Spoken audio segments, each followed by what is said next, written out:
Det vi skal lære om i dag, det er synonymer.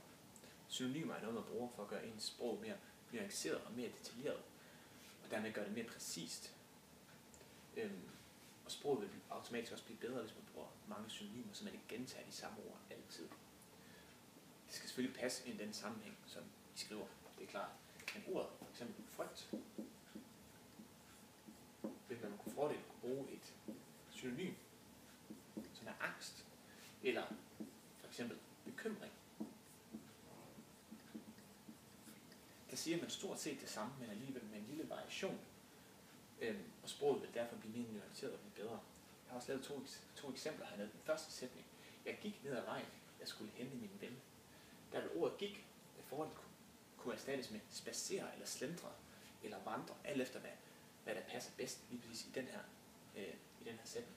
Og det samme herovre med ven kunne man for eksempel erstatte med kammerat, hvis det passer bedre i konteksten her. Og det samme i den nederste sætning her: AB er gode, Brøndby er dårlige. Ordet gode og ordet dårlige vil man sagtens kunne bruge nogle synonymer, som vil gøre den her sætning bedre. Det er faktisk en ret dårlig sætning, den her. Man kunne for eksempel erstatte gode med udmærket, og dårlige kunne man erstatte med utilfredse eller utilfredsstillende eller ringe for eksempel. Så på den måde bruger man synonymer til at gøre ens sprog mere nuanceret og gøre det bedre.